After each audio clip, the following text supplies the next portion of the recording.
Assalamualaikum dan selamat sejahtera. Saya Muhammad Irfan bin Muhammad Zafir dan saya Sofia Ajwa binti Muhammad Izwan dari Andromeda Channel melaporkan untuk TVPS SK Siti Alam. Hari ini, Isnin 11 Mac 2024 merupakan hari pertama persekolahan untuk sesi 2024-2025. Pertama sekali, saya ingin mengucapkan selamat kembali ke sekolah kepada semua rakan sekolah kebangsaan Setia Alam. Semoga sesi 2024-2025 ini akan membawa perubahan dan semangat baru untuk kita semua. Tidak lupa juga kepada murid-murid prasekolah dan tahun 1 yang akan memulakan sesi persekolahan yang pada pagi dan petang ini. Selamat datang ke Sekolah Kebangsaan Setia Alam. Baiklah, tanpa membuang masa, jom kita lihat gelagat murid yang hadir pada pagi ini.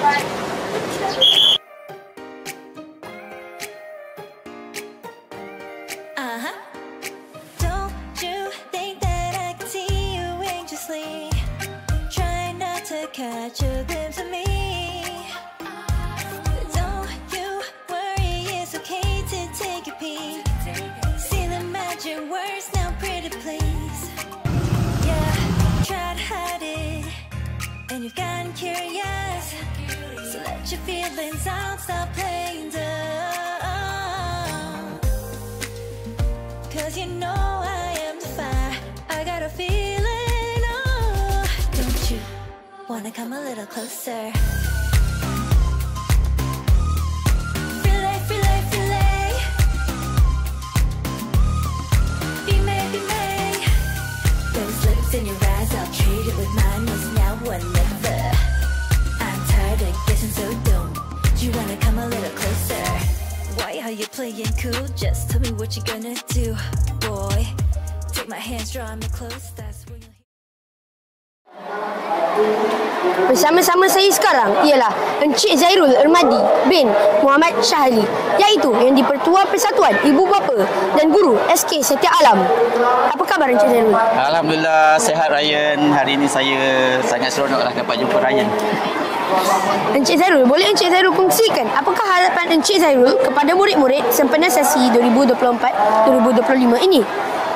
Saya mengharapkan agar perjalanan sesi akademik tahun 2024-2025 pada tahun ini berjalan dengan baik dan lancar, dan saya juga mengharapkan agar anak-anak murid SKSA pada tahun ini lebih bersemangat untuk menjalani sesi PDPC dengan guru-guru yang baru, dengan kawan-kawan yang baru, dengan semangat yang baru.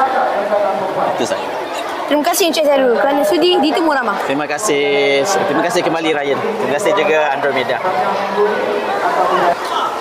Bersama-sama saya sekarang pula ialah Encik Muhammad Fadli bin Abdul Rahman, Guru Besar Sekolah Kebangsaan Setia Alam. Apa khabar Cikgu?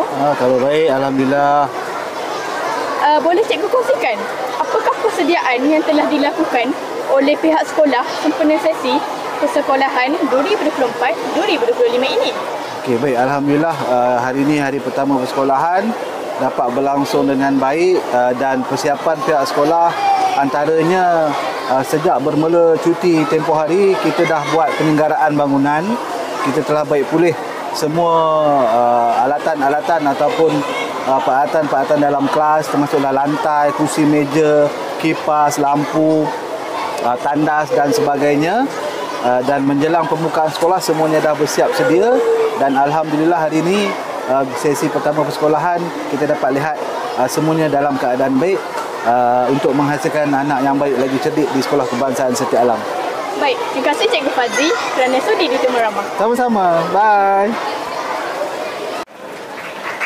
Sebelum kita berpisah, marilah kita sama-sama saksikan aktiviti dan suasana pada hari pertama persekolahan di Sekolah Kebangsaan Setia Alam. Sehingga kita berjumpa lagi di lupatan yang akan datang. Saya Muhammad Ryan Irfan dan saya Sofia Ajwa binti Muhammad Izwan melaporkan untuk TVPSS SK Setia Alam. Jumpa lagi, bye. Assalamualaikum.